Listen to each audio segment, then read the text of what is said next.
मित्रों, सीटेट की परीक्षा नज़दीक है जैसा कि आप सभी को विदित है और उसमें संस्कृत के 30 नंबर के प्रश्न पूछे जाते हैं। उन 30 नंबर के प्रश्नों के लिए मैं डेली एक सीरीज उपस्थित कर रही हूँ और आइए देखते हैं उस सीरीज को हल करते हुए हमारी तैयारी कहाँ तक है, कितने हम स्कोर हमारे आते हैं। चलिए प्रश्न संख्या 1 देखते हैं। प्रश्न संख्या 1 कह रहा है कि वार्तिककार कौन है। वार्तिककार कौन है। प्रश्न संख्या 1 कह रहा है वार्तिककार कौन है।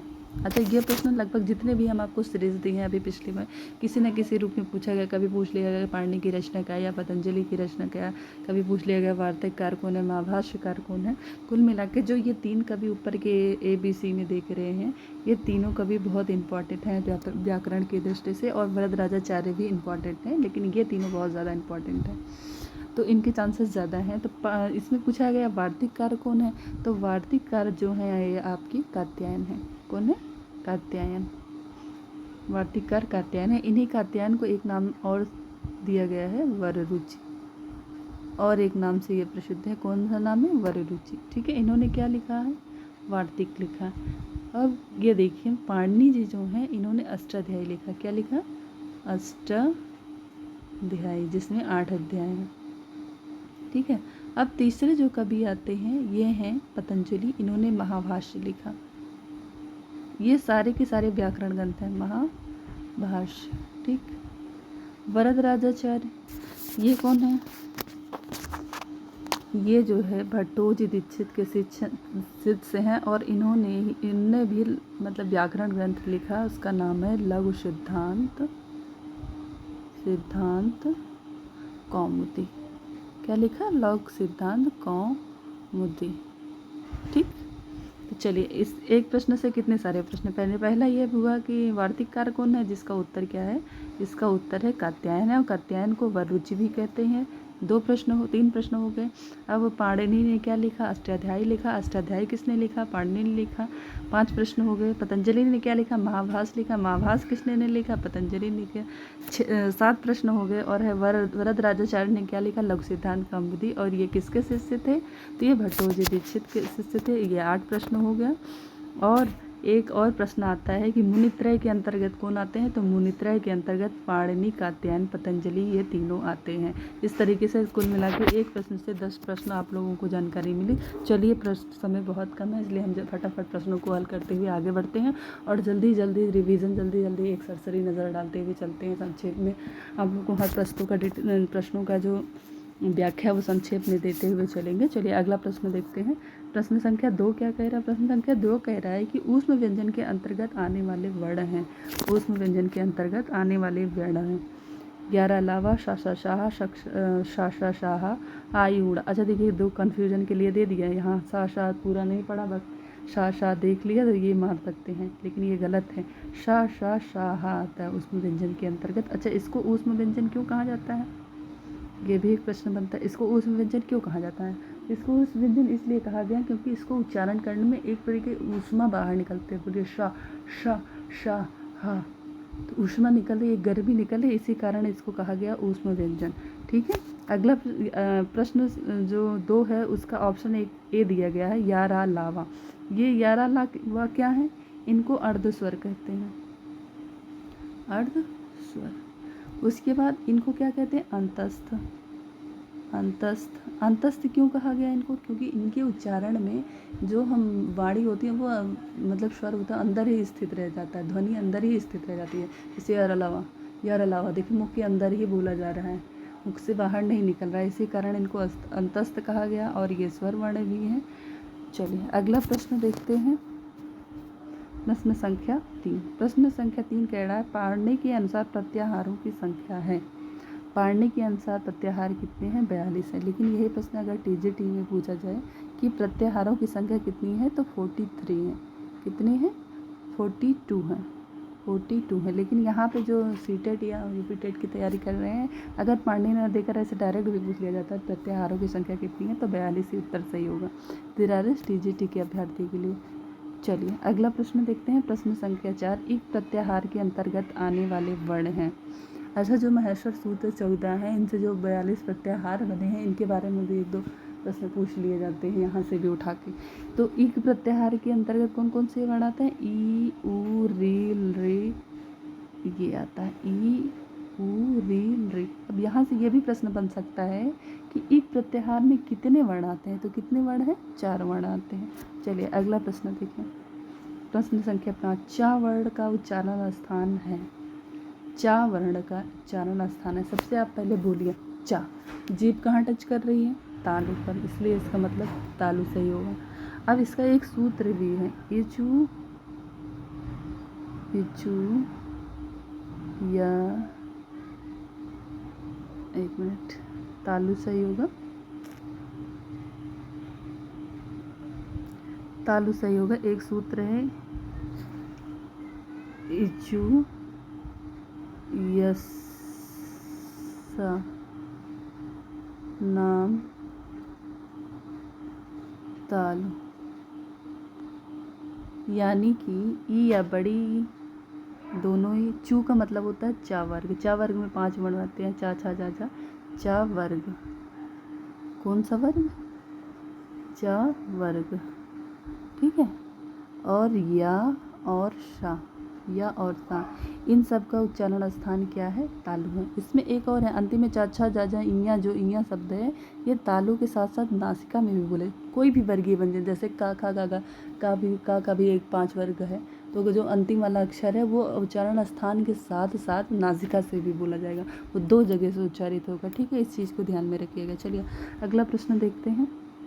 प्रश्न संख्या 6। प्रश्न संख्या 6 कह रहा है नायका इस पद में संधि विच्छेद होगा। इस पद में संधि विच्छेद आय किस में आता है? अयादि संधि में आया आता है ना, आय, ऐ, आ, औ, आओ, ये अयादि संधि में आता है। तो कौन सी संधि होगी? अयादि संधि होगी पहली बात तो। अब देखो आय आया है, आय किसके स्थान पर? आय के स्थान पर आय होता है, तो यानी आय देखिए कहाँ पे आया? पहले शब्द के आखिरी में, डी में है, इसलिए यहाँ पे कौन सी, और ये संधि कौन सी है? अयादि संधि, अयादि। चलिए अगला प्रश्न देखते हैं। सचित,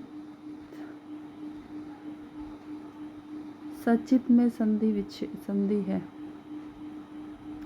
सचित में संधि है, इसका विच्छेद करेंगे तो बनेगा सद धन चित।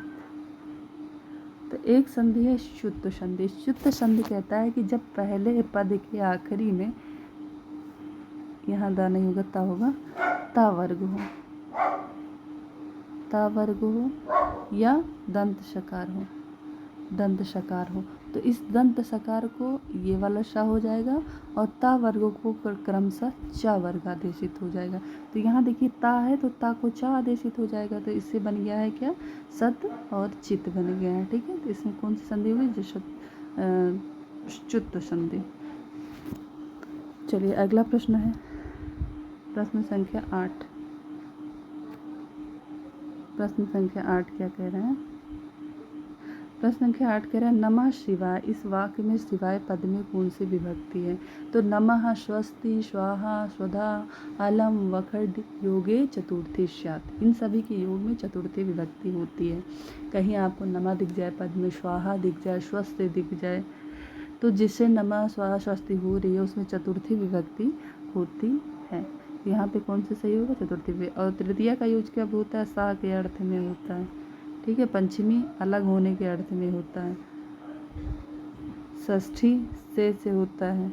चल अगला प्रश्न देखते हैं। प्रश्न संख्या 8, कारक कितने होते हैं? अच्छा देखिए, संस्कृत और हिंदी में कारक में बहुत भेद है, और आप सभी सी टेट की तैयारी कर रहे हैं तो हिंदी की अच्छी तैयारी किया होगा, लेकिन वहाँ हमने पढ़ा होगा कि संस्कृत में कारक के हिंदी में कितने भेद होते हैं? 8 भेद होते हैं, लेकिन संस्कृत में जो कारक है उसके 6 भेद होते हैं। एक कारक है संबंध कारक।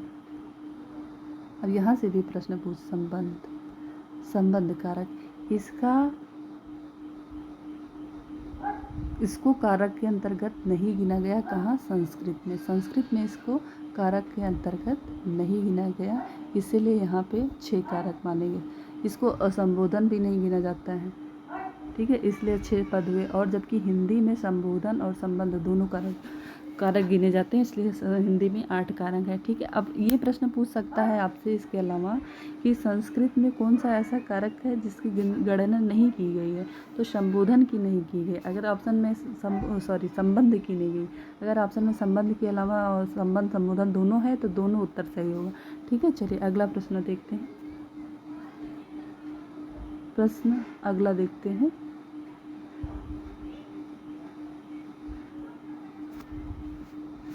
अगले प्रश्न को देखते हैं।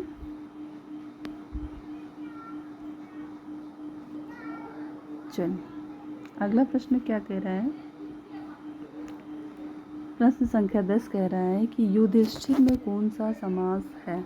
युधिष्ठिर में कौन सा, अच्छा एक ये युधिष्ठिर हुआ, इसके अलावा वनेचर एक शब्द है, वनेचरा। ये दोनों बहुत इंपॉर्टेंट हैं और इनमें तत्पुरुष अगर कभी पूछ लिया जाए, तत्पुरुष अव्ययी भाव कर्मधारय ऐसा ऑप्शन में देखकर पूछ लिया जाए तब तो डायरेक्ट तत्पुरुष मारोगे उत्तर। लेकिन अगर तत्पुरुष के अलावा उसका भेद दे दिया जाए, जैसे आलुक तत्पुरुष, नए तत्पुरुष, जैसे इस प्रश्न में है, तो ये कौन सा तत्पुरुष है, आलुक तत्पुरुष। कौन सा तत्पुरुष है, आलुक तत्पुरुष। एक युधिष्ठिर दूसरा वनेचरा, दोनों में आलुक तत्पुरुष है। चलिए अगला प्रश्न देखिए। अच्छा ये बहुत इंपॉर्टेंट प्रश्न है युधिष्ठिर और वनेचरा में, इसमें बहुत कन्फ्यूजन होता है और ये प्रश्न आयोग की आंखों में चढ़े हुए। लगभग ये हर जितने भी परीक्षा ये ऐसे एग्ज़ाम होते हैं कंपटीशन वाले, लगभग इसमें पूछ ही लेता है। लगभग अब ना पूछे तो ये मत कह दीजिएगा कि आपने कहा था लगभग कह रहे हैं कि अक्सर ये पूछ ही लेते हैं। कुछ प्रश्न ऐसे होते हैं जो फेवरेट बन जाते हैं। तो चलिए अगला प्रश्न है 11, जिसमें अन्य पद की प्रधानता होती है वह समास होता है। अव्ययी भाव होता है, तत्पुरुष होता है, बहुव्रीहि होता है या द्वंद्व होता है। अव्ययी भाव में क्या होता है, इसमें पूर्व पद प्रधान होता है। तत्पुरुष में उत्तर पद प्रधान होता है। ठीक है, द्वंद्व में दोनों प्रधान होते हैं और बहुव्रीहि में क्या होता है, वो अन्य पद प्रधान होता है। इसलिए आंसर नंबर सी सही होगा। चलिए अगला प्रश्न देखिए। प्रश्न संख्या 12। प्रश्न संख्या 12 कह रहा है धेनु शब्द में चतुर्थी एक वचन में क्या रूप होता है। धेनु शब्द चतुर्थी एक वचन में क्या रूप होता है। तो देखिए चतुर्थी से लेकर के एक वचन में बता रहे हैं। जो धेनु शब्द है, जो इकार अंत स्त्रीलिंग है, चतुर्थी से लेकर सप्तमी तक के दो रूप बनते हैं। दो रूप बनते हैं। दो रूप बनते हैं। ठीक है, ये भी प्रश्न पूछा जा सकता है कि इकार अंत स्त्रीलिंग में चतुर्थी से सप्तमी तक कितने रूप बनते हैं, तो दो रूप बनते हैं। ठीक है, अब देखिए यहाँ पे कौन सा रूप बनेगा चतुर्थी विभक्ति एक वचन में, तो धेनवई बनेगा। और इसके अलावा यदि ऑप्शन में 2 दिया रहे, धेनवई ऑप्शन में अगर 2 रूप, अगर इसके अलावा ऑप्शन में 2 दिया रहे, धेनु के साथ साथ और भी दिया रहे, धेनवई दिया रहे, तो वो वाला ऑप्शन ठीक होगा, क्योंकि इसके एक रूप नहीं बल्कि 2 रूप बनते हैं। धेनु शब्द के एक नहीं बल्कि कितने रूप बनते हैं, 2 रूप बनते हैं। धेनवई के अलावा धेनवई भी बनता है। ठीक है, धेनवई के अलावा क्या बनता है, धेनु भी बनता है।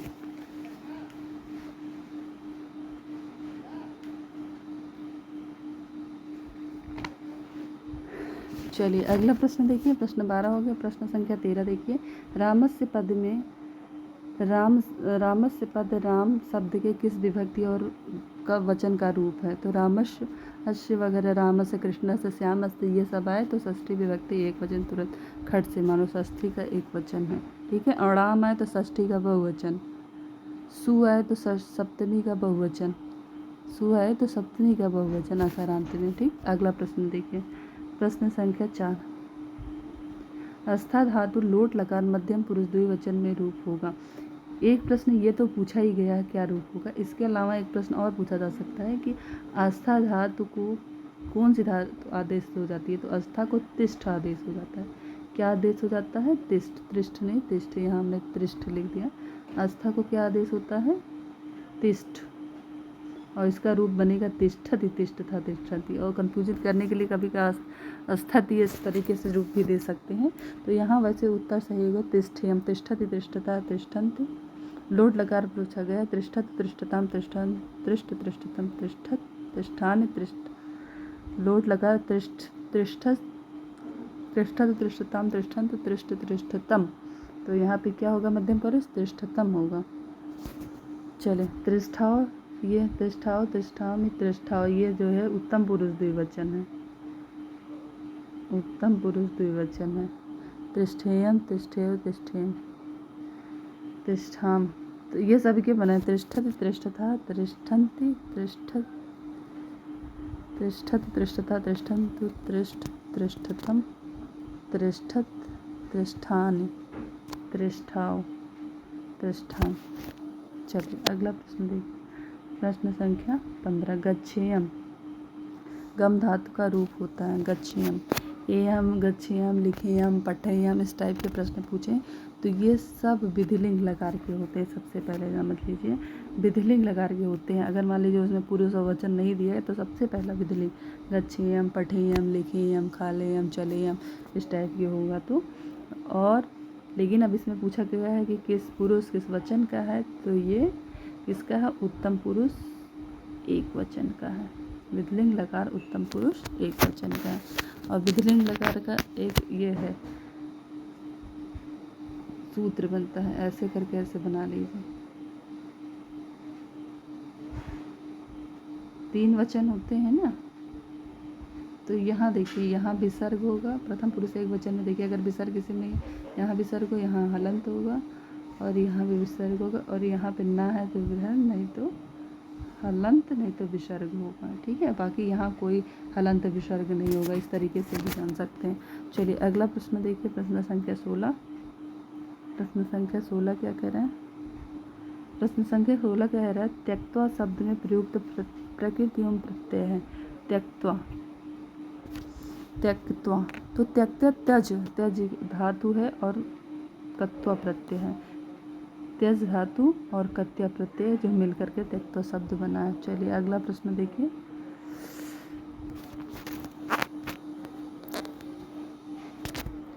चलिए यहीं पे हम अपने प्रश्नों की श्रृंखला को बंद करते हैं और आगे पुनः एक नई प्रश्नों की श्रृंखला लेकर उपस्थित होंगी। नमस्कार संस्कृताएं, और आशा करती हूँ कि आप सभी की तैयारी बहुत अच्छे से चल रही होगी और आप सब खूब मेहनत कर रहे होंगे। और ईश्वर से कामना करती हूँ कि आप सभी सीटेट की जो होने जा रही है परीक्षा उसमें सफल हों और अच्छे नंबरों के साथ सफल हों। नमस्कार।